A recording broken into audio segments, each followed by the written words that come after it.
오늘은 요한복음 6장을 같이 보시겠습니다. 요한복음 6장 51절.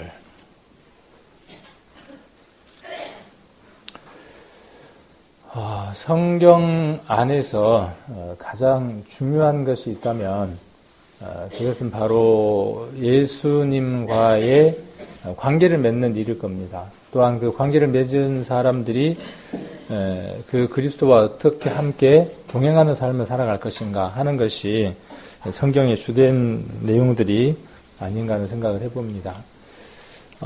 그리고 하나님이 보여지는 교회와 또 보이지 않는 교회, 두 교회가 있다고 성경에는 이야기를 하고 있습니다.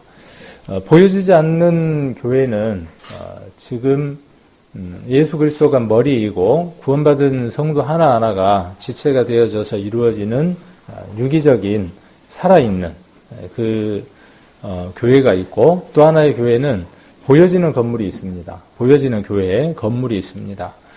성경은 이 둘을 함께 다 이야기를 하고 있습니다. 우리가 이 흑백 논리라든지 이런 것들로 우리가 어떤 성경들을 보게 되면 유기적인 교회는 올바른 것이고 눈에 보여지는 교회는 필요 없다라는 이런 흑백 논리를 가질 수 있게 됩니다. 성경 우리가 보거나 교제를 나눌 때 이런 잘못에 빠지지 않도록 우리의 생각들을 잘 지켜야 될 필요가 있습니다. 우리가 예수님이 머리이고 우리가 한 지체가 되어져서 이루어지는 그 범우주적이고 시간과 공간을 뛰어넘는 교회, 그 교회도 아주 중요하죠.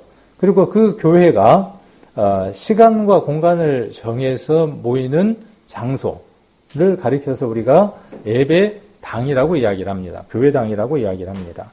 그래서 보여지는 이 예배를 드리는 장소, 시간, 공간, 이 모든 것들도요, 중요한 겁니다.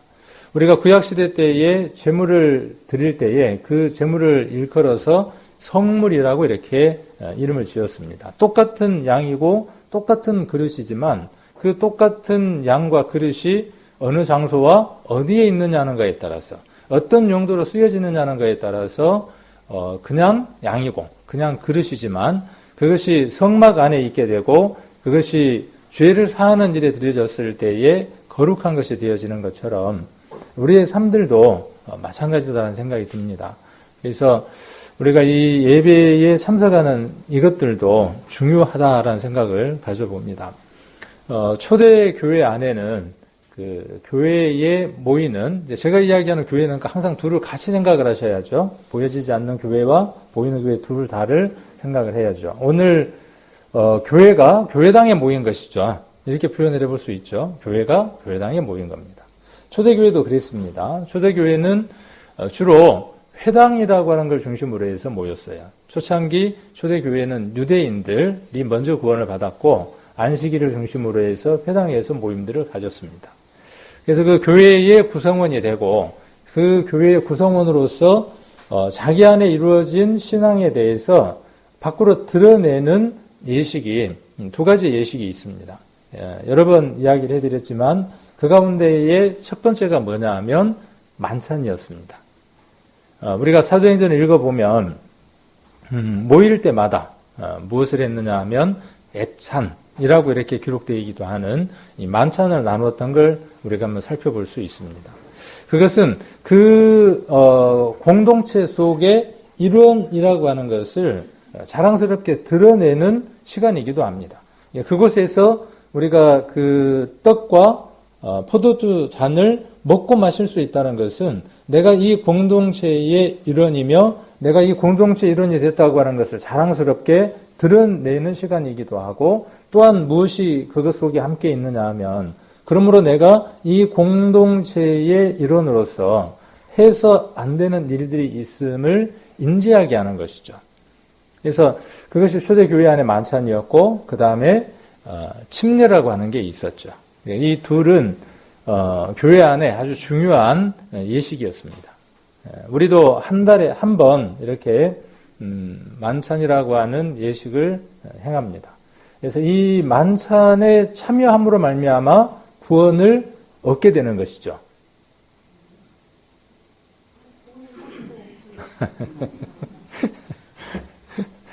쭉 설명을 할 때 그렇게 넘어가면 막 잘 넘어갈 것 같아요. 근데 그렇게 넘어가면 안 되죠.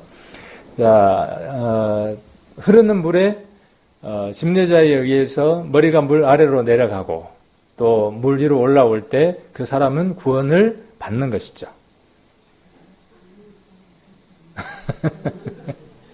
네. 자, 하나는 기념이죠. 하나는 기념하는 것이죠. 그래서 그것은 표인 거죠, 표. 그래서 이 다른 사람 공동체에게 내가 이런 사람이 되어졌음을 공포하는 행위입니다. 그 공포와 함께 내가 어떠한 삶을 살아갈 것인가 하는 것에 대한 의지를 드러내는 것이기도 하죠. 그래서 우리가 이 만찬과 침례를 행할 때 이런 그 잘못으로부터 우리가 생각들을 바로잡을 필요가 있습니다. 오늘은 이 만찬이 있는 날인데 우리가 설교를 일반적인 말씀을 나누고 그 다음에 만찬에 관한 말씀을 우리가 일부 이렇게 나눴어요. 근데 오늘은 1시간 전체를 만찬에 관한 이야기를 좀 나누려고 합니다. 왜 그러냐 하면 이것이 우리에게 아주 중요하기 때문에 그렇습니다. 초대교회는 모일 때마다 했으니까. 그리고 그런 내용들을 나누고 그 다음 무엇을 했느냐 하면 떡을 띄고 그 다음에 포도주 잔을 마시고 그렇게 해서 예배를 드렸던 것들을 우리가 생각을 해보면서 오늘 이런 부분들을 한번 이야기를 해보려고 합니다. 자, 요한복음 6장 51절을 보시면 이렇게 되어 있습니다. 51절 나는 하늘로서 내려온 산떡이니 사람이 이 떡을 먹으면 영생하리라. 나의 줄 떡은 곧 세상의 생명을 위한 내 살이로라 하시니라.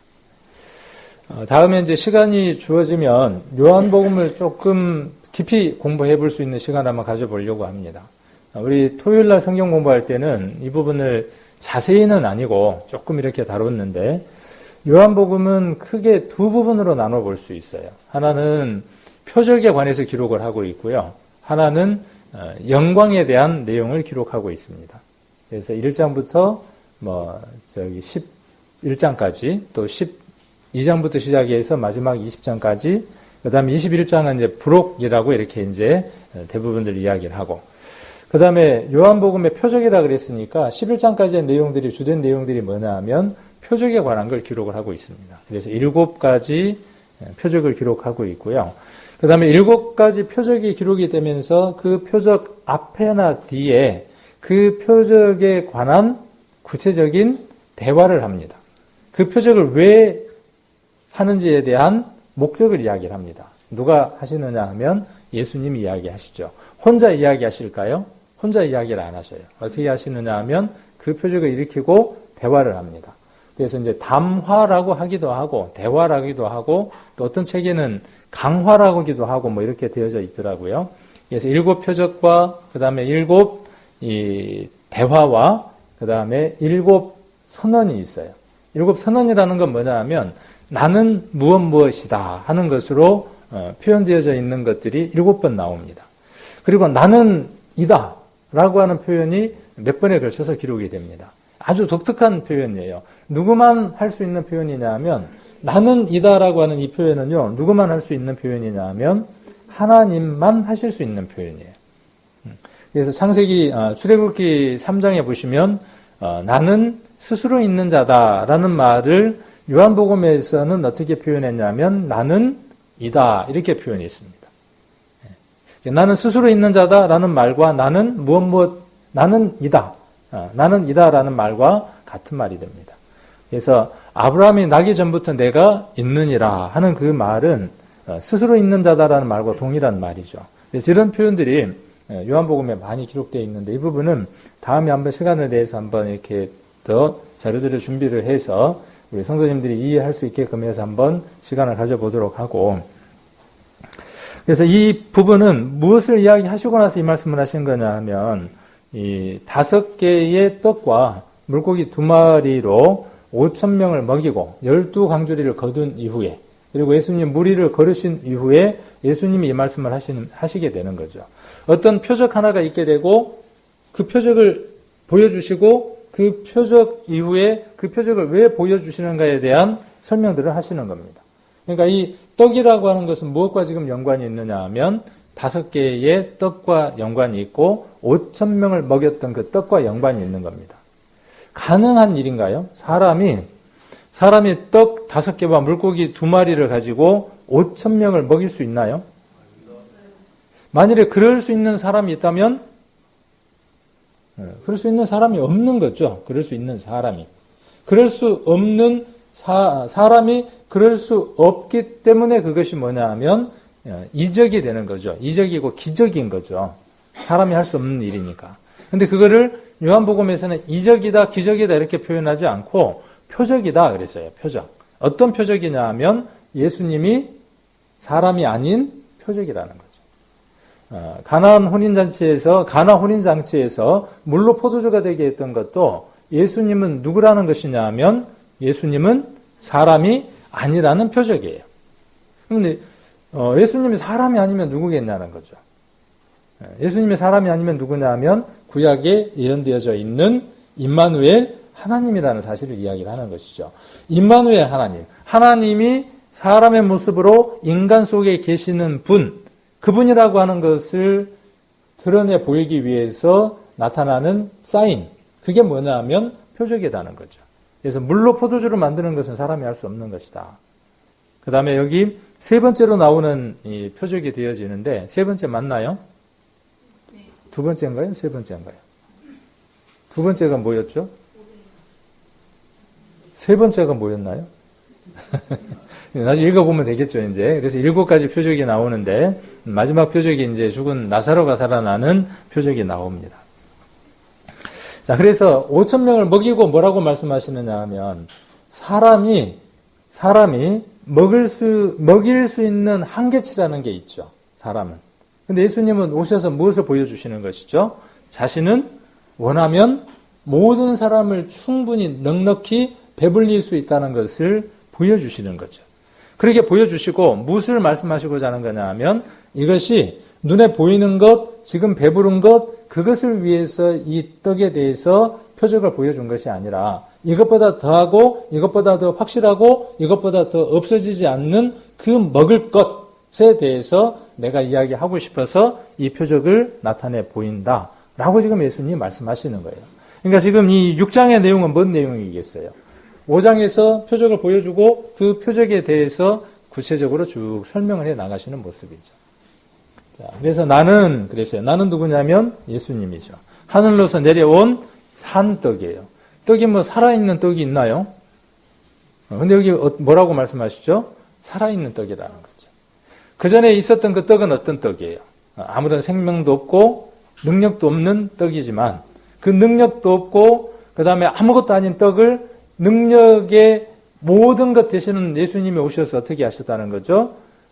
5개밖에 안 됐지만 5,000명을 먹일 수 있다는 것을 보여주신 거죠. 그것을 살아있는 것처럼 살아있는 사람에게 공급할 수 있는 능력이 있는 분, 그 능력이 있는 자가 본인이다. 그렇게 말씀하시는 거죠.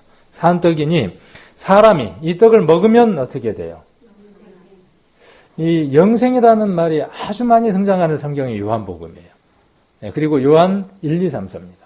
영생이라는 말이 아주 많이 등장을 합니다. 말 그대로 영생은 뭐죠? 영원히 사는 것. 영원히 사는 것. 이것을 먹으면 어떻게 되냐면 영생이에요. 나의 줄 떡은 그랬어요. 여기에서 나의 줄 떡은 뭐겠어요? 내가 줄 떡. 이걸 생략을 해보면 좀 쉬워요. 나의 줄 떡, 곧 그랬잖아요. 세상의 생명을 위한 내 살 그랬으니까 이걸 생략을 한번 해보면 내가 줄 떡은 뭐냐 하면 내 살인 거예요. 그렇죠. 내 살. 그 얘기는 뭐냐 하면 예수님이 십자가에서 살이 찢겨져서 그 찢겨진 살로 무엇을 해주시겠다는 거예요? 영원한 생명이 되어 주시겠다고 하는 메시지인 거죠. 그것이 가능하다, 불가능하다. 가능하다 하는 걸 뭘로서 보여주시는 거예요? 오병이어의 사건을 통해서 우리에게 보여주시는 거죠. 그래서 산떡이고 먹으면 영생해요.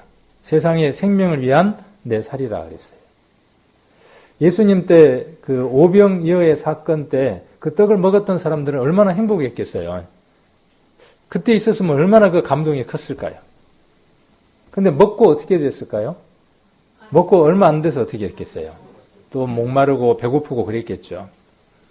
지금 우리가 먹는 떡도 그런가요? 자, 무엇을 먹을 건가시죠?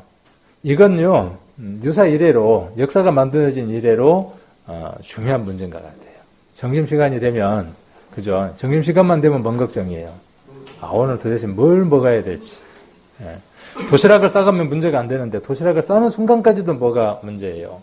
오늘 점심 때 도대체 뭘 먹게끔 해야 될지. 이 주부들의 걱정은 온통 여기에 있죠. 우리 성도님들도 무엇을 먹을 것인가? 이게 화두인 것 같아요.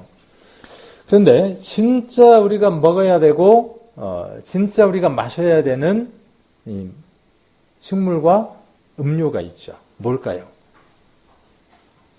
지금 요한복음 이야기하고자 하는 내용들이 이 내용을 이야기를 하는 거죠. 6장 55절 한번 보겠습니다. 6장 55절.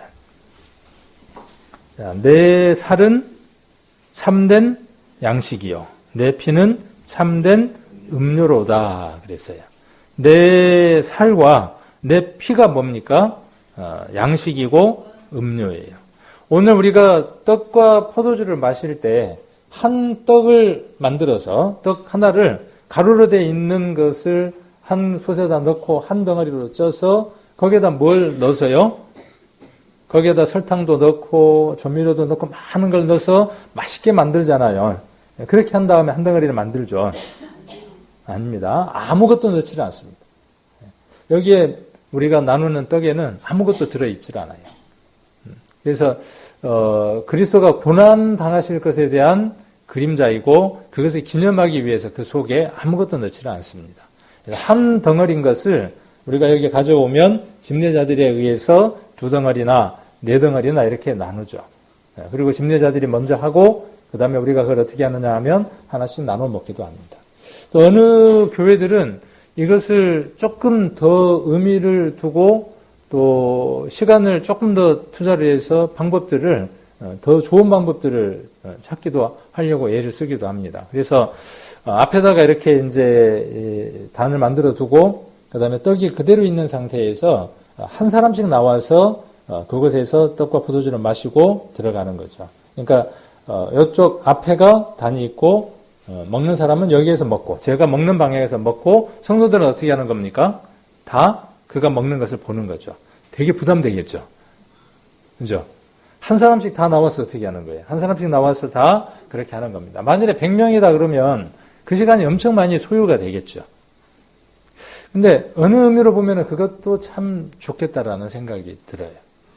기념이라고 했으니까. 우리가 심리를 행할 때 우리가 단체로 들어가서 하는 것이 아닌 것처럼 한 사람씩 이렇게 우리가 심리를 행하는 것처럼 이것도 좋은 방법이다 싶은데 이것은 어떤 방법이니까요. 어떤 것이 꼭 정답이다라는 것은 없는 것 같아요. 그래서 천주교 같은 경우는 다 그런 식으로 하죠. 그래서 나오면 신부가 어떻게 하느냐 하면 입에다 넣어준다든지 해서 하기도 하는 그 과정들을 거치죠. 그것 속에는 무엇도 함께 들어있느냐 하면 그 교권을 강화하려고 하는 목적들도 있어요. 앞에 있는 그것을 집례를 하는 사람들에 대한 권위를 세우기 위한 것들도 그 속에 포함되어 있기도 해요. 그래서 썩 좋은 모습은 아니기는 하지만 또 한편으로 보면 아까 그 성도들에게 이렇게 보여지는 면들, 다짐할 수 있는 면들을 본다 그러면 그 방법도 좋을 듯 싶어요. 근데 우리는 비교적 좀 짧은 시간 내에 효율적인 어떤 그 기념을 하기 위해서 앞에서 이렇게 먼저 하고 나누고 그 다음에 각각 우리 성도들 앞에 떡과 포도주를 먹고 마실 수 있도록 이렇게 우리가 예식을 진행을 하고 있습니다. 그래서 이런 방법들이 있는 거죠. 자, 아까 그 참된 양식, 참된 음료라 그랬죠. 살을 먹는 것이다 그랬어요. 자, 고린도 전서를 한번 보겠습니다. 고린도 전서 10장 1절.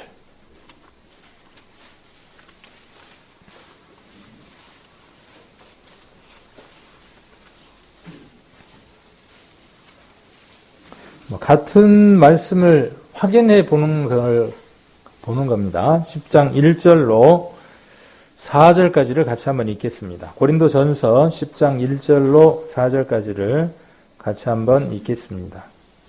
형제들아, 너희가 알지 못하기를 내가 원치 아니하노니 우리 조상들이 다 구름 아래 있고 바다 가운데로 지나며 모세에게 속하여 다 구름과 바다에서 세례를 받고 다 같은 신령한 식물을 먹으며 다 같은 신령한 음료를 마셨으니 이는 저희를 따르는 신령한 반석으로부터 마셨음에 그 반석은 곧 그리스도시라. 이 말씀은 지난번 오전도사님이 반석에 대한 얘기를 할 때 이 말씀도 함께 이렇게 인용을 했었죠. 그래서 여기 그때는 반석이 그리스도다 하는 것에 이렇게 초점을 뒀다 그러면 오늘은 이 신령한 식물, 신령한 음료 이것이 곧 누구라고 지금 기록하고 있느냐 하면 예수 그리스도라고 기록을 하고 있습니다. 구약에는 세례가 있었나요? 없었나요? 저는 항상 답을 알려드리고 묻는다 그랬으니까 자, 구약에는 세례가 있었다 맞으면 O, 틀리면 X. 진짜요? 한번 더 물어보니까 이제 괜히 당황이 되죠. 여기 세례를 받고 그랬으니까 그렇죠. 이것이 구약에서 우리가 예수 그리스도로 말미암는 죽음과 부활 그 침례에 대한 그림자로서 모형으로서 이스라엘이 홍해를 건너고 그 다음에 유월절이 있었고 하는 그 모든 내용들을 지금 2절에서 설명을 하고 있는 거죠. 그래서 모세에게 속하여 다 구름과 바다에서 세례를 받고 여기 그리스도에게 속해서라고 이야기를 하고 있지 않죠. 네, 모세에게 속해서라고 이야기를 하고 있습니다. 그래서 그림자이고 모형이고 예법이었던 것들 우리가 한번 생각을 해볼 수 있습니다. 그래서 우리에게 정말 이 영을 살리고 우리를 영원히 목마르지 않게 하고 영원히 배고프지 않게 하는 참된 먹거리, 참된 음료는 무엇이냐 하면 예수 그리스도라는 것이죠. 그 예수 그리스도 외에는 우리의 목마름을 해결해 줄 수 없고 우리의 배고픔을 해결해 줄 수 없다는 것이죠. 그래서 우리가 무엇을 먹고 마실 건가에 대한 확실한 답은 이미 세워져 있습니다. 우리는 예전에 우리는 그런 사람들을 살아가지 못한 사람들이었죠. 자, 예수님은 무엇을 잡수시고 무엇 때문에 배고팠을까요? 이런 생각을 한번 해볼 수 있죠. 우리는 무엇 때문에 배고프고 무엇 때문에 목마르고 무엇 때문에 이 갈망을 갖고 살아가냐는 거죠. 돈? 아니면 명예? 아니면 장래에 대한 평안함? 많은 세상의 사람들이 거기에다가 표적을 두고 살아가는 겁니다. 지난번에 레밍이라고 하는 거 보셨죠? 레밍. 그 쥐인데 어떻게 해요? 한 마리 쥐가 뛰니까 어떻게 해요? 저놈이 뛰니까 내가 저놈보다 더 빨리 가야 돼. 근데 걔가 어디로 가는지를 살펴볼 틈이 없는 거예요. 걔가 뛰니까 어떻게 하는 거죠? 다른 쥐 한 마리가 또 뛰는 거예요. 또 한 마리가 뛰니까 어떻게 해요? 쟤는 왜 뛰지? 그리고 또 따라 뛰는 거예요. 그렇게 뛰는데 어디에 한꺼번에 빠져 죽어요? 바닷가 절벽에서 한꺼번에 몰살을 하는데도 계속 끊임없이 뒤에서 가는 거예요. 저는 서울에 있는 지하철 한번 보면 그런 느낌이 들어요. 그 지하철을 타고요 보면 어디를 가는지 모르겠지만 그 다음 열차를 타려고 막 부지런히 쫓아가는 그들의 삶들을 한번 보는 거예요. 근데 목적지를 알아요, 몰라요? 목적지를 알긴 알아요. 지금 목적지를 알아. 회사 가려고 하는 거겠죠. 그러나 진짜 목적지를 모르고 간다는 것이죠. 향방 없이 가는 거죠. 목적지 없이. 저 사람이 서울대에 들어가려고 발버둥 치니까 나도 서울대. 저 사람이 과장 되려고 하니까 나도 과장 되려고. 저 사람이 30평 아파트에 사니까 나는 저 사람보다 한 평 넓은 32평 아파트에 살아야 될 것 같아. 그러니까 어떻게 하는 겁니까? 허리띠를 졸라 매고 늦은 밤까지 일을 하는 것이죠. 그게 무엇이라고 생각을 하고요? 그게 나의 목마름과 나의 배고픔을 채워줄 수 있는 것이라고 사람들이 일반화해서 생각하기 때문에 그래요. 우리도 그렇게 살아왔잖아요. 근데 지금 그렇게 살아갑니까? 지금? 구원을 받았다, 하나님의 자녀가 됐다라는 말의 의미는 거기로부터 우리가 경계를 세워서 담을 넘었다는 의미예요. 구원받았다라는 말의 의미는 내가 그것도 쥐고 있고 이것도 쥐고 있고 둘 다를 쥐고 있다는 말의 의미가 아니라 경계를 세워서 그 경계를 넘었다는 뜻이에요. 우리가 38선이 있으면 그 38선을 넘는 순간 어떻게 돼요? 넘는 순간 문제가 생기죠. 손을 바짝 들고 어떻게 해야 돼요? 내래 투항하겠어요? 이러고 하든지 그래야 될 거 아니에요. 나는 백기를 들으시오 이런다든지. 그 경계를 넘는 순간 어떻게 돼요? 구원받았다는 말은 그 경계를 넘었다는 뜻이죠. 예수님은 무엇 때문에 배고프고 무엇 때문에 일을 하셨을까? 우리는 그리스도를 본받는 사람이고 하나님을 본받아 살아가는 사람들인데 그러면 그리스도가 어떤 양식을 구했을까 하는 것도 우리가 같은 요한복음에서 한번 찾아볼 수 있습니다. 4장 한번 보겠습니다. 4장 32절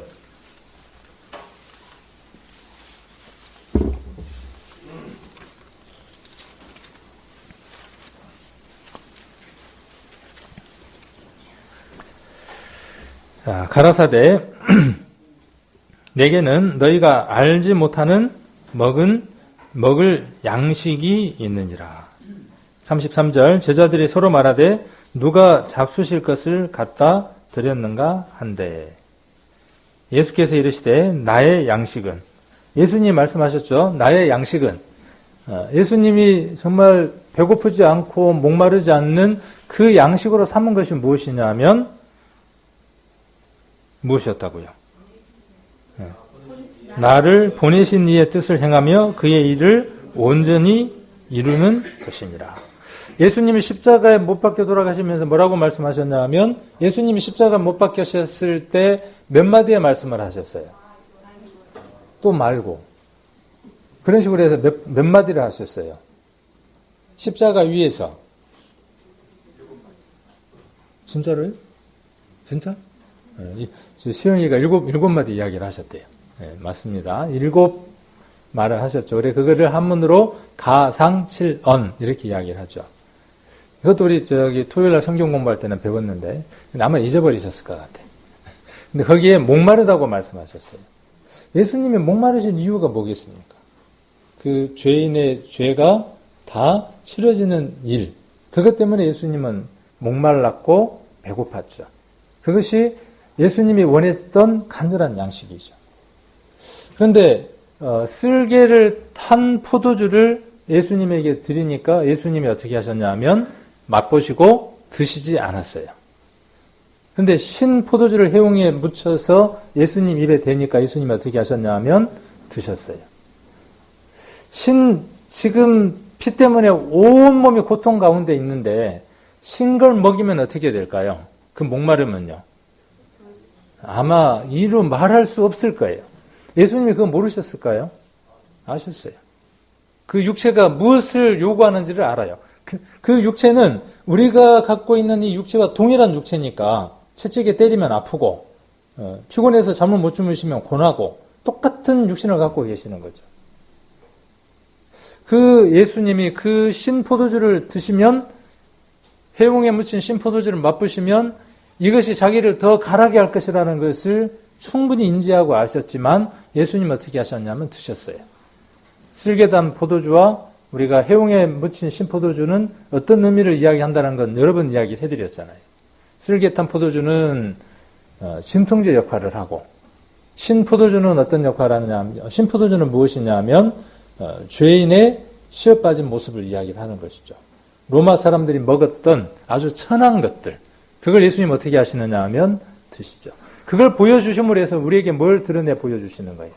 내가 너희의 허물도 시어 빠진 그 모든 것까지도 예수님이 어떻게 하시겠다는 거예요. 내가 그것 때문에 달게 받기 위해서 이 세상에 오셨노라고 세상 모든 사람들에게 기록해서 보이게 하는 것이죠. 이것이 예수님이 드실 양식이었어요. 물론 육신의 양식 안 드셨다 그 말 아니에요. 드셨어요. 그러나 정말 예수님의 목적이 무엇이었다고요? 예수님이 이 세상에 오신 목적이 이것 때문이었다고요. 그럼 우리가 구원받은 목적이 어디에 있냐는 거죠.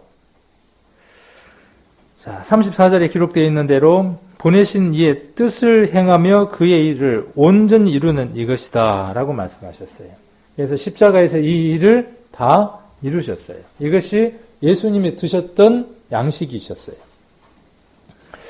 우리는 무엇을 먹고 사는가? 이거에 대한 얘기를 아까 한번 잠깐 이야기를 했었죠. 6장 한번 27절 한번 보겠습니다. 6장 27절.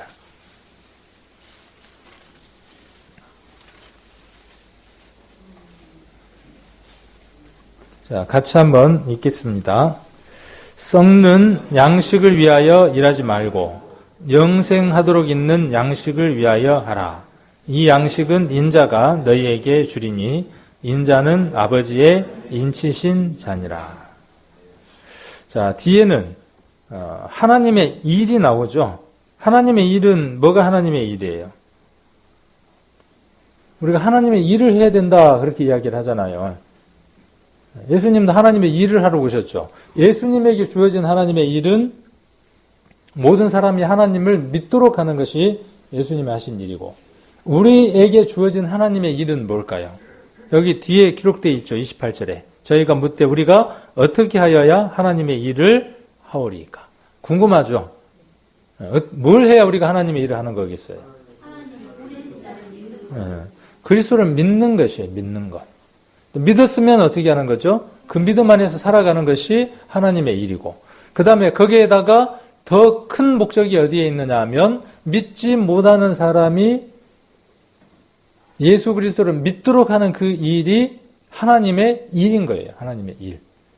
우리가 하나님의 일을 할 수 있다는 것은 얼마나 큰 축복인지 모르죠. 그런데 유대인들은 어떻게 살았어요? 유대인들의 사명은 무엇이었을까요?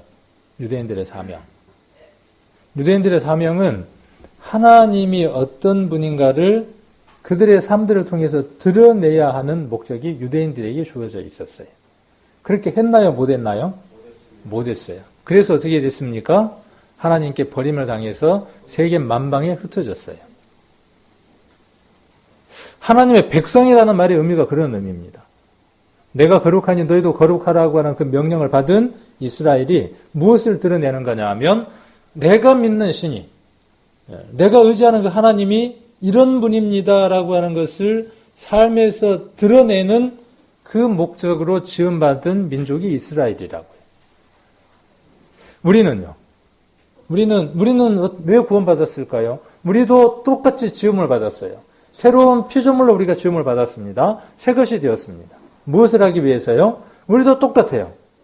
우리도 무엇을 하기 위해서? 우리의 삶과 우리를 통해서 무엇이 드러나게 하기 위해서? 하나님의 온전한 모습이 드러내게 하기 위해서 우리를 부르셨다고요. 근데 그들이 그렇게 했습니까? 못했어요. 모든 걸 어떻게 했습니까? 먹고 마시는 것들로 바꿔버렸어요. 그들이 하나님이 주신 계명에다가 무엇을 더했어요? 자기들의 율례와 규례를 더했어요. 그래서 그것을 명하여 무엇이라고 칭했습니까? 장로들의 유전이라고 칭했어요. 그들에게 하나님을 믿는 믿음이 있는 것 같지만 실상은 알맹이가 빠져버린. 마태복음 한번 보겠습니다. 6장.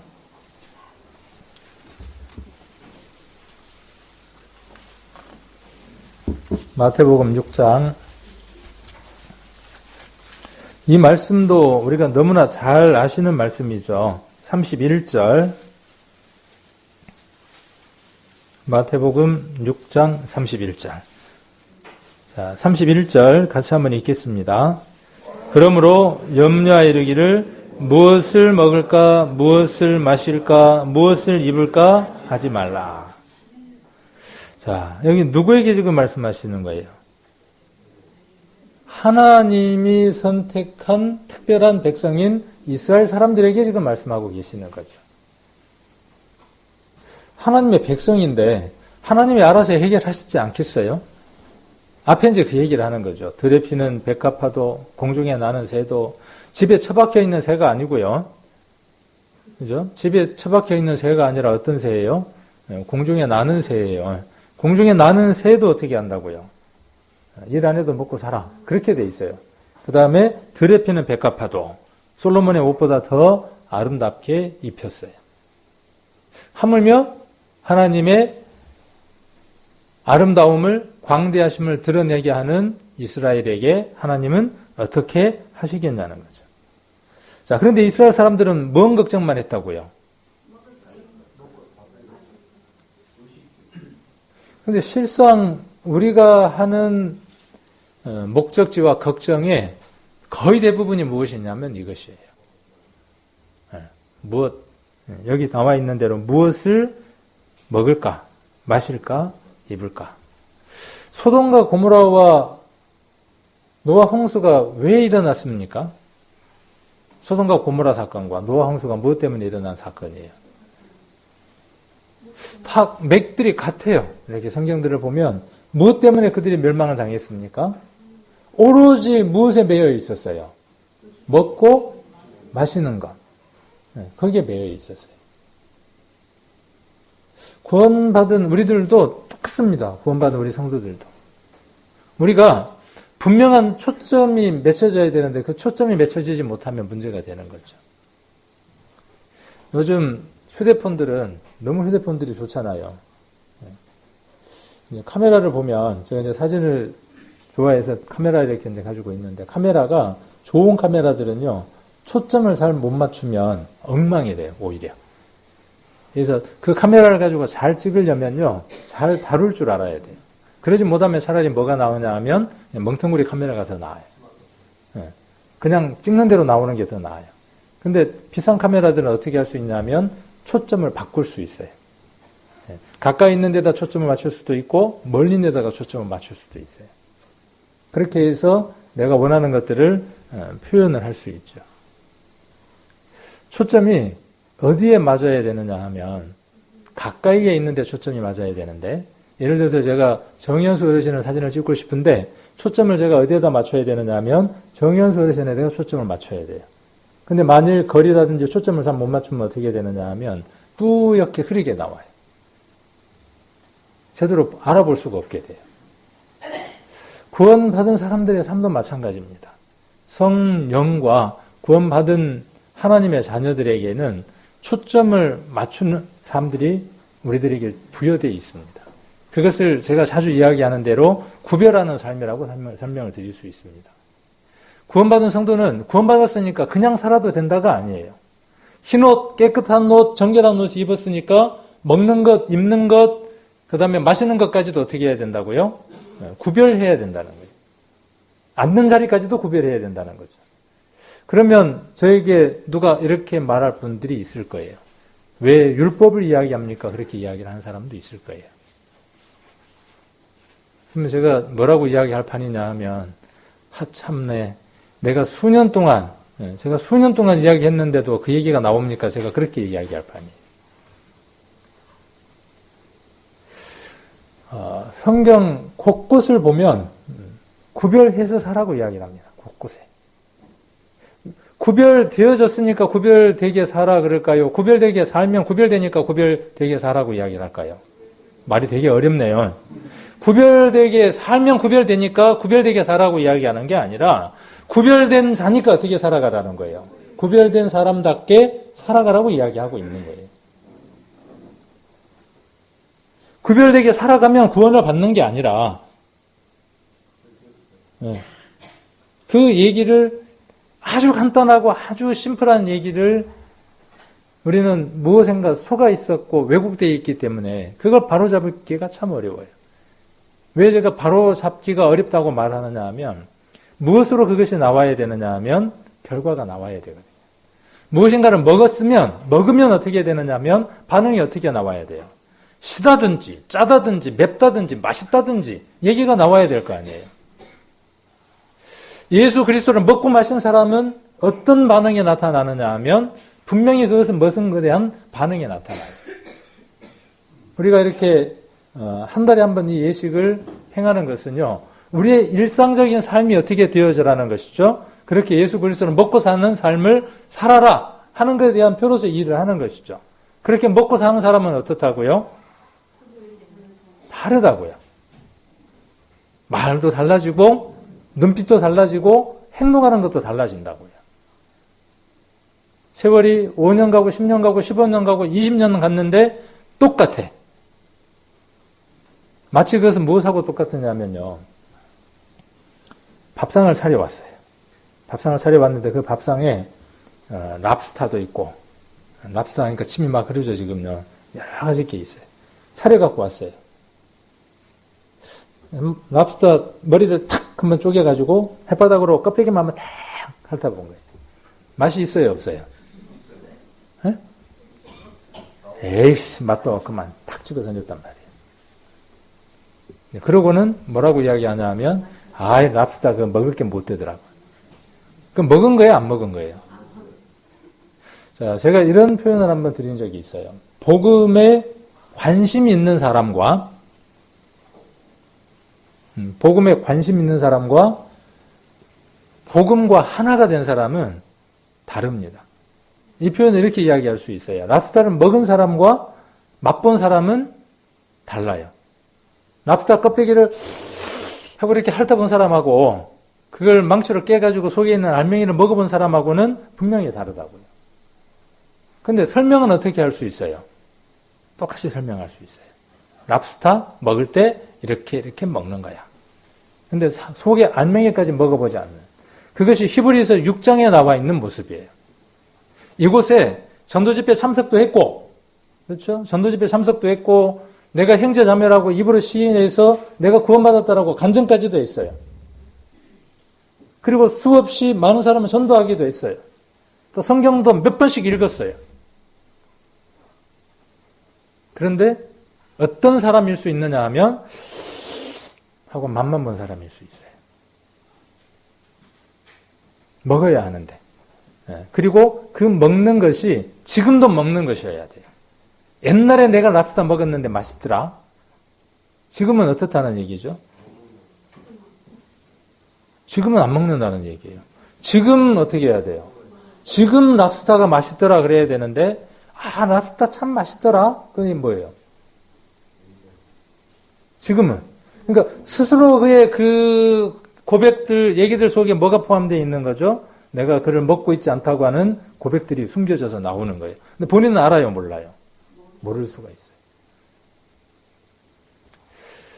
성경이 본질적으로 원하는 것은 뭐냐면요. 그 삶을 살아가기를 원하는 거예요. 그리스도와 함께 한 몸이 되어져서 그를 먹고 마시는 삶이 우리들 삶들 가운데에 이루어져서 세상에 그 어떤 것으로도 배고파도 배고프지 않는 사람, 세상에 그 어떤 것으로도 목말라도 예수 그리스도로 말미암아 그 목마름을 충분히 채워서 행복한 사람. 예전에 우리가 그렇게 살아갔었죠. 예전에 그랬죠. 예전에 그랬어요. 근데 지금은요. 지금은 안 그래요. 지금은 거기에 뭔가 조미료가 좀 들어가야 돼. MSG가 좀 들어가야 맛이 나는. 자, 33절 한번 봅니다. 32절. 이는 다 이방인들이 구하는 것이라. 너희 천부께서 이 모든 것이 너희에게 있어야 할 줄을 아시느니라. 만일 우리가 예수 그리스도를 전하는 것, 또 예수 그리스도와 함께 살아가는 그 모든 것, 먹고 마시는 것에 대한 거기에 초점이 우리에게 맺혀져 있지 않다면은 예수 그리스도를 먹고 마시는 것, 그와 동행하는 것, 그와 살아가는 것에 대해서 우리의 초점이 맺혀져 있지 않다면 이 성경을 들어서 우리는 뭐라고 이야기할 수 있느냐 하면 우리는 이방인과 같은 삶을 살고 있는 겁니다. 왜요? 거기에 초점이 없으면 초점은 반드시 하나에밖에 초점이 못 맞는 거예요. 그럼 어디에 초점이 맺어지겠어요? 무엇을 먹을까? 무엇을 마실까? 무엇을 입을까에 초점이 맺혀지는 거죠. 충분히 우리가 입고 있고 충분히 우리가 먹고 있고 마시고 있어요. 어쩌면 관점만 조금 바꾸면 넘칠 정도로. 또한 그것들로 다른 사람에게 생명을 구원할 수 있는 일들로 활용될 수 있음에도 불구하고 우리는 거기에 초점이 매여져 있는 거죠. 내가 먼저 배가 불러야 다른 사람 배도 채우겠죠. 내가 굶주려 있는데 누구를 먹여줄 겁니까?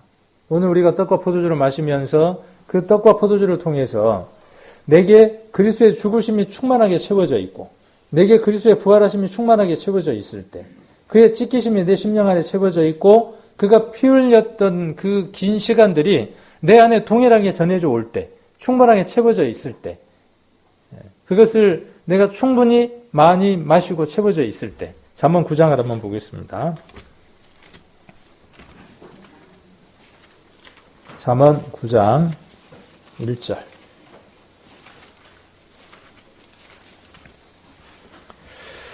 1절부터 6절까지 쭉 읽으면 좋지만 시간이 없으니까 5절, 6절 같이 한번 읽겠습니다. 너는 와서 내 식물을 먹으며 내 혼합한 포도주를 마시고 어리석음을 버리고 생명을 얻으라. 명철의 길을 행하라 하느니라. 지혜가 지금 하는 얘기예요. 저 김신일 집사님 집의 딸 지혜 말고 여기서 이야기하는 지혜는 8장에 나와 있는 창조주 예수 그리스도를 이야기를 합니다. 예수 그리스도가 7 기둥을 세워서 집을 짓고 짐승을 잡고 혼합한 포도주로 상을 갖추었어요. 예수 그리스도께서 십자가에서 피 흘려 죽으심으로 말미암아 스스로 본인이 제물이 되어주고 죽음을 맞이하셨고 신약과 구약에 나와 있는 모든 내용들을 이루시기 위해서 혼합한 포도주가 되어주셨고 유대인과 이방인과 모든 것들을 아우르는 포도주가 되어주시는 것이죠. 예수님이 뭐라고 말씀하시느냐 하면 내게 너는 와서 내 식물을 먹고 혼합한 포도주를 마시라는 거예요. 오늘 우리가 지금 어떻게 하는 겁니까? 이렇게 예식으로서 이 행위를 하는 겁니다. 그리고 실제 삶 가운데서 어떻게 하라는 거예요? 우리의 실전적인 삶들 가운데에서 그 삶들을 살아가라는 거죠. 아가서를 한번 보겠습니다. 아가서 5장 1절.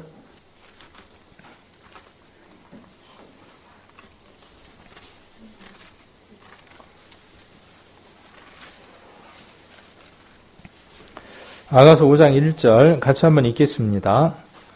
나의 누이 나의 신부야 내가 내 동산에서 들어와 나의 몰약과 향재료를 거두고 나의 꿀송이와 꿀을 먹고 내 포도주와 내 젖을 마셨으니 나의 친구들아 먹으라 나의 사랑하는 사람들아 마시고 많이 마셔라. 여기 술람미와 솔로몬의 사랑의 관계를 이야기하면서 남편된 솔로몬이 아내된 술람미에게 하는 얘기죠. 그리스도께서 교회된 신부된 우리들에게 하시는 말씀이기도 하죠. 우리가 어떤 사람이 됐냐 하면 몰약과 그 다음에 꿀송이와 꿀을 또 포도주를 젖을 마신 사람이 돼서 예수님이 우리를 친구 삼아 주셨어요.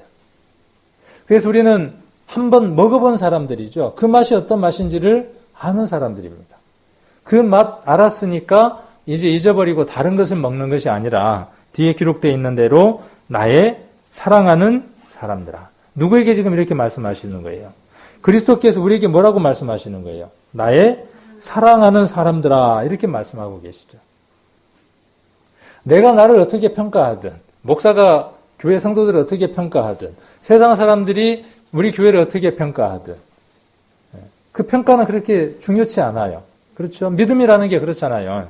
내가 어떤 삶을 지금까지 살아왔든 그 평가는 내가 내리는 평가도 크게 중요치 않아요. 믿음이라는 건 뭐냐 하면 상대편에 있는 그분께서 나를 어떻게 인정해 주시냐는 거죠. 우리는 이런 말씀들을 들을 때마다요. 내 자신의 추한 모습과 악한 모습과 처절할 만큼 죄인된 모습들을 더 발견하게 되죠. 그러면서 나를 사랑하신다고 하는 그 메시지가 감동적으로 들려올 수밖에 없죠. 그분은 우리에게 뭐라고 말씀하시느냐 하면 나의 사랑하는 사람들이라고 표현을 하십니다. 이 메시지 하나만 해도 충분하지 않은가요? 누가 나한테 욕한다고 할지라도 내가 지금 괴롭다고 할지라도 내가 처해져 있는 어떤 환경들이 힘들고 어렵고 도저히 끝없는 터널처럼 빛이 보인다고 하느냐 할지라도 어떤 것일지라도 그러할지라도 우리는 이 말씀을 읽으면서 이 하나가 내게 무엇이 되어지느냐 하면 큰 힘이 되어지는 것이죠. 우리가 이 말씀을 먹게 되면 어때요? 이 말씀이 먹게 되면 내 것이 되어지면요. 벌떡 일어서게 되죠. 환경이 바뀌어서 일어서는 게 아니죠. 누가 나를 힘들게 했던 그것이 없어져서 일어서는 게 아니죠. 이런 사람들로 우리가 살아가자는 거죠. 먹고 마시자는 게. 먹고 마시면 어떻게 돼요? 벌떡 일어나서 힘이 나는 거예요. 뭘 하게 될까요? 먹고 마시고 힘이 나서 그 다음 어떻게 할까요? 교회 와서. 창칼을 들고 막 싸울까요, 서로? 어떻게 하겠어요? 먹고 마셨으니까. 뒤에 이따 나오겠지만, 나도 먹었는데 너도 한번 잡숴봐. 하고 이렇게 건네겠죠. 배가 불러야 일단 잡숴봐. 그러고 내놓더라고요. 자, 그래서 사랑하는 사람들은 마시고 많이 마시라 그랬어요. 흡족하게 먹으라고요. 흡족하게. 말씀도 좀 성경을 읽으면 하나님께 뭔가 큰 거를 드리는 것처럼 막 생색내는 것처럼 성경도 읽어. 아니죠. 나를 위해서 읽는 건데. 그리고 이것도 조금 우리가 좀 참고를 했으면 좋을 것 같아요. 성경을 하루에 5장씩, 10장씩 정해놓고 읽는 것 바람직하고 좋습니다. 언제까지 해야 하죠? 주님 오실 때까지 해야 돼요. 근데 그렇게 읽으면 스토리가 연결이 잘 안 돼요. 그래서 오늘 제가 하나 권하는 걸 한번 해보셨으면 좋겠어요. 한 성경을 들어서 짧은 시간 내에 다 읽으십시오. 물론 아까 그거 하시고 그것도 해야 돼요. 이거 바빠 죽겠는데 더 막 보탠다 그랬죠. 이걸 하면 배부르다니까요. 이걸 하면 목마르지 않다니까요.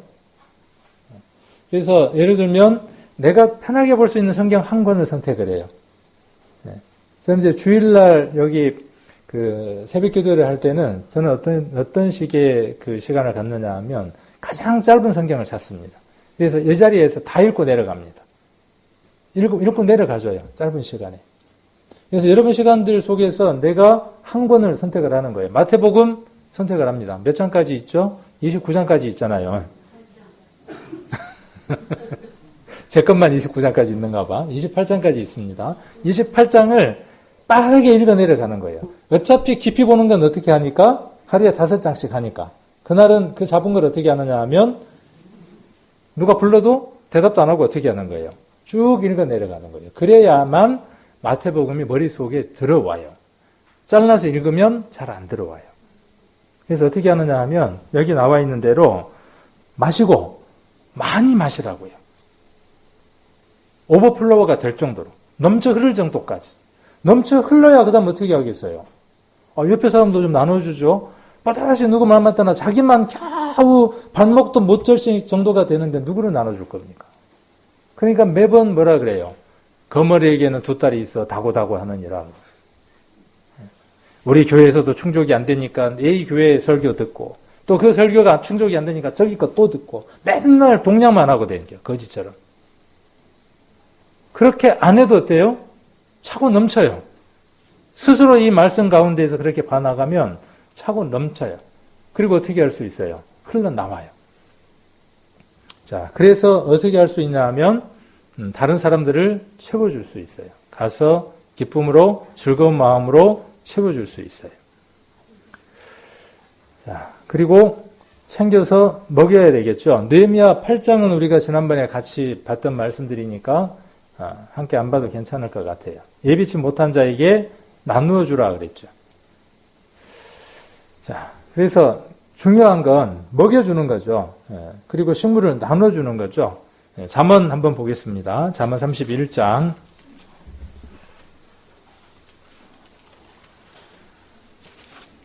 먹은 게 있어야 나눠주죠. 그렇죠. 그리고 우리가 맛있는 맛집을 알면 우리가 어떻게 돼요? 맛집 알면 예약을 해갖고 아는 사람 몇 사람들 차 태워갖고 데리고 가서 밥값까지 내잖아요. 그죠? 안 그런가요? 그런 사람도 있고 또 안 그런 사람도 있고. 어쨌든 맛집을 알면 막 같이 가고 싶어요. 마찬가지예요.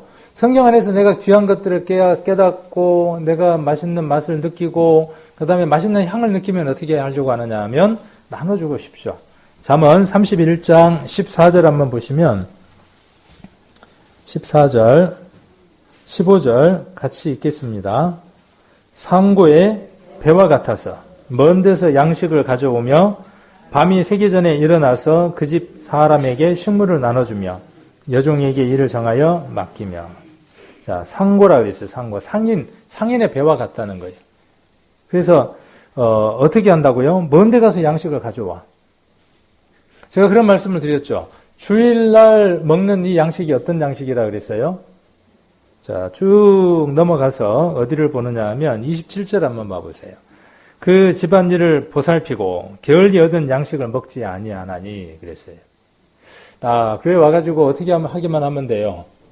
편안하게 앉아 있으면 톡 떨어지면 따먹으면 되는, 이게 저는 일명 게을리 얻은 양식이라고 저는 표현을 한번 해보는 거예요. 이것도 물론 먹어야죠. 풍족하게 먹어야죠. 그런데 여기에서 한 발 더 나가서 무엇이 필요하다고요? 상고의 배처럼 어디로 가서?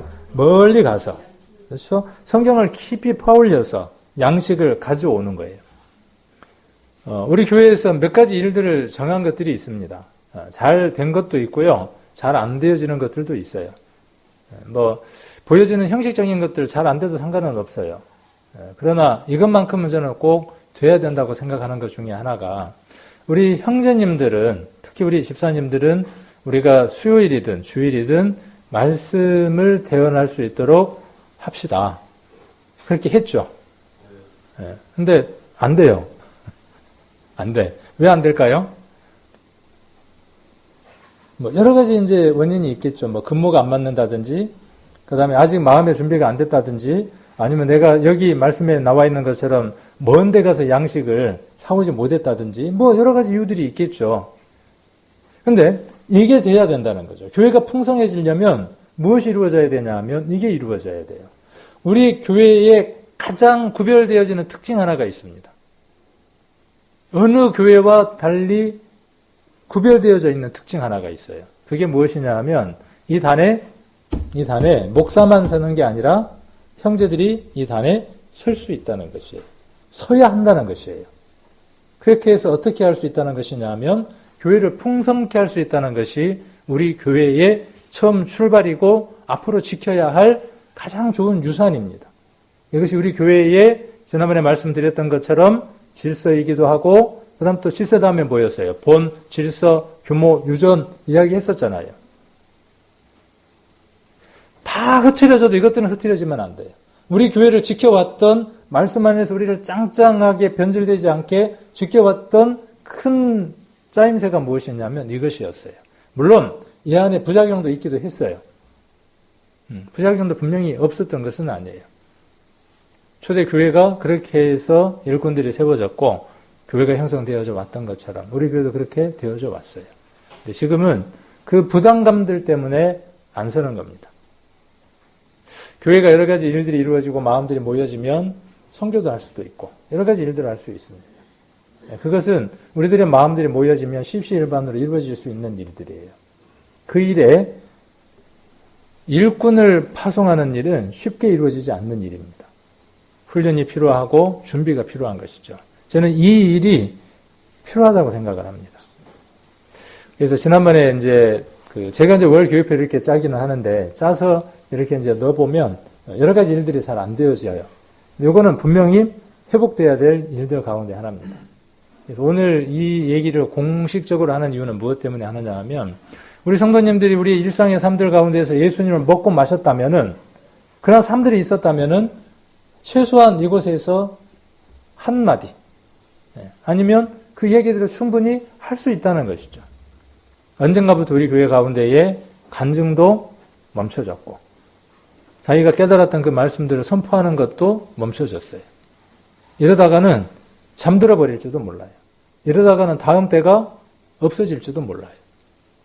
이건 누가 해야 될 일이냐 하면 이곳에 있는 우리 교회의 허리를 맡고 있는 형제님들이 특히 우리 집사님들이 해야 할 일들입니다. 그래서 이거에 대한 부담감들은 우리 집사님들이 가져야만 하는 겁니다. 그리고 그것을 가질 때 무엇을 할 수 있느냐 하면 거기에 맞는 삶들이 옮겨져 가는 겁니다. 나는 그거 안 해. 그러면 그거에 대한 책임들을 지지 않으니까 그 삶을 살아가는 겁니다. 맡겨져 있는 일이니까 교회가 맡긴 것이고 하나님이 그 일들을 부여해 주셨습니다. 그래서 여기 기록되어 있는 대로 상고의 배와 같아서 먼 데서 양식을 가져와야 돼요. 그리고 밤이 새기 전에 일어나 그 집 사람에게 뭘 나눠준다고요? 식물을 나눠주는 사람이어야 돼요. 먹어야 뭘 나눠줄 거 아닙니까? 자, 그리고 몇 사람에게 나눠줘야 될까요? 내가 알고 있는 모든 사람들에게 나눠줘야 되겠죠. 전도서 11장 1절로 2절에 보면 7이나 8에게 내가 가진 식물을 나눠주라고 이야기를 하고 있습니다. 우리 성도님들 삶들 가운데 이것이 필요할 거라고 생각이 듭니다. 그래서 만찬은 먼저 뭘 살피는 거냐 하면요. 자기 자신을 먼저 살피는 겁니다. 나는 햇바닥으로 이렇게 할 것만 있는지 아니면은 야물딱지게 씹어서 먹어서 내 육체 속에 그 영양분이 피를 통해서 온몸을 돌고 있어서 힘이 불끈불끈 솟고 있는지 자신을 돌아봐야 하는 거죠. 고린도전서 11장 28절 한번 보겠습니다. 고린도 교회는 그렇게 했습니까? 못했습니까? 고린도 교회는 그렇게 하지를 못했어요. 그래서 불끈불끈 힘이 못 솟고 영양분이 없으니까 어떻게 됐어요? 병영균이 침투해서 성도들의 삶들을 망가뜨렸어요.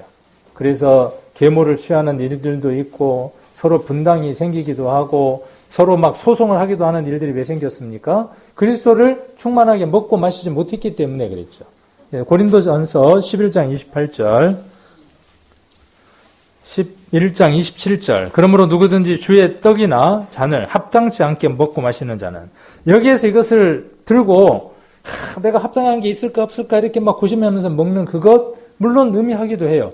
그러나 이건 뭘 이야기하는 거예요? 우리의 일상의 삶 속에서 내가 하나님의 자녀로서 이것을 먹어야 될지 말아야 될지를 바라보고 살아가는 그 삶이 없으면 오늘 이 시간도 의미 없는 시간들이 되는 겁니다.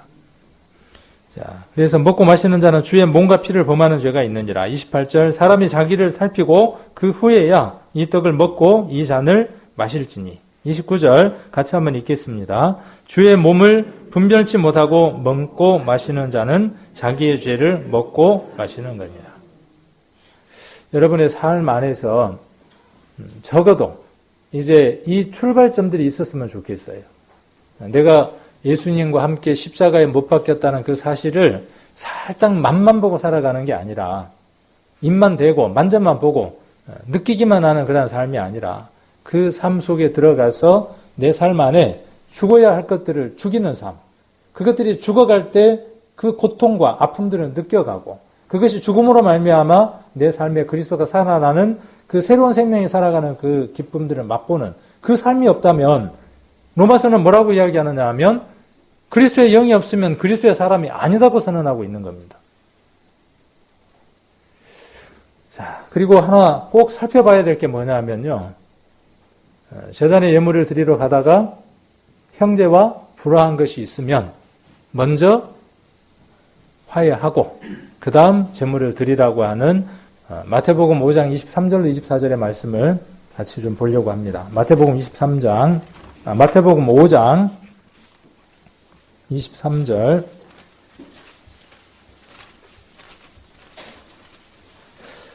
고르반하고 맺으면 어떻게 된다고요? 고르반하고 맺으면 어떻게 돼요? 그 재산이 누구 재산이 되느냐 하면 하나님께 교회 것으로 귀속이 돼요. 이 집과 재물로 뭘 해야 되느냐 하면 부모를 섬겨야 돼. 부모 공경을 해야 돼. 근데 그러려고 하다 보니까 이게 아까워. 그러니까 어떻게 맺혔다고요? 유대인들이 고르반하고 맺혔다고요. 아주 얍삽한 거죠. 그러니까 하나님께 드려야 할 것들이 하나님께 드려져야 하고 부모에게 드려져야 될 게 부모에게 드려져야 하는 것이죠. 그게 어긋나서는 안 되는 겁니다. 마태복음 5장 23절 그러므로 예물을 제단에 드리다가 거기서 내 형제에게 원망 들을 만한 일이 있는 줄 생각나거든. 예물을 제단 앞에 두고 먼저 가서 형제와 화목하고 그 후에 와서 예물을 드리라. 우리 삶들 가운데에 이러한 것들이 있으면 이 문제를 푸는 것이 먼저이겠죠. 물론 내가 그런 문제를 얽혀 있다는 사실을 몰라서 풀지 못하는 사람도 있을 것이고 알지만 또 어떤 상황들이 안 돼서 못하는 경우도 있고 여러 가지가 있겠죠. 그러나 기본적으로 어떤 마음들이 있어야 한다는 것이죠. 내가 이 일을 끝내는 풀고야 말겠다고 하는 그 마음 가운데 있어야 한다는 것이죠. 그것을 인지하고 느끼고 감지해서 하나님 안에서 그 문제를 풀려고 해야 되는데 어떻게 하려고 하느냐 하면 묻어두려고 하는 거예요. 교회 안에서 특히 위험한 게 뭐냐면 묻어두는 겁니다. 상처받았거나 힘들거나 괴로웠던 것들을 성도들로부터 있었던 자질구레한 여러 가지 그 갈등들을 어떻게 하려고 하는 것이냐 하면 묻어두려고 하는 거예요. 예수 그리스도의 십자가에 넘겨버리는 건 바람직한 거예요. 그러면 참 좋아요. 이게 문제가 되지 않도록 십자가에 넘겨버리면 돼요. 내가 그런 사람이기에 나를 구원하신 것처럼 저 형제도 그럴 수밖에 없기 때문에 예수님이 이미 용서해 주신 것, 나도 용서합니다라고 넘기면 되는 거죠. 근데 그게 안 되니까 어떻게 하는 거죠? 내가 모아두는 저장소가 하나 있어. 그 저장소 속에 깊숙한 곳에다가 저장을 해도 너무 오래되면 어떤 걸 돕는지도 몰라. 그랬다가 뭔 일이 생기면 어떻게 돼요? 올라와. 묵은 것들이 올라와요. 이것들을 우리가 해결하지 않으면 이걸 해결하는 방법이 어디에 있느냐 하면 그리스도를 먹고 마실 때 이 일들이 이루어진다는 것이죠. 그래서 오늘 이 떡과 포도주를 우리 성도님들이 먹고 마실 때 내게 꺼리낌이 될 만한 일들이 어떤 일들이 있을까 하는 것들을 한번 돌아보는 겁니다. 그리고 내가 예수 그리스도의 살과 피를 먹고 마시는 데 있어서 부족한 부분들이 무엇이 있을까? 우리에게 부족한 게 있나요? 부족한 게 없죠. 그것을 먹고 마시는데 우리는 부족함이 없습니다. 그리고 이것을 내가 먹고 마시는데 앞으로 무엇을 위해서 내게 예수 그리스도의 살이 가장 내게 배를 부르게 하는 것이고 예수 그리스도의 피가 나를 가장 목마르지 않게 하는 참된 양식이고 참된 음료라는 그 마음들 가운데에서 내가 어떠한 일이 있더라도 내가 이것을 선택하며 먹고 마시는 삶을 시간들 속에서 살아가겠습니다 하는 그런 마음들로 먹고 마시고 그렇게 이 예식에 동참하시면 좋겠습니다.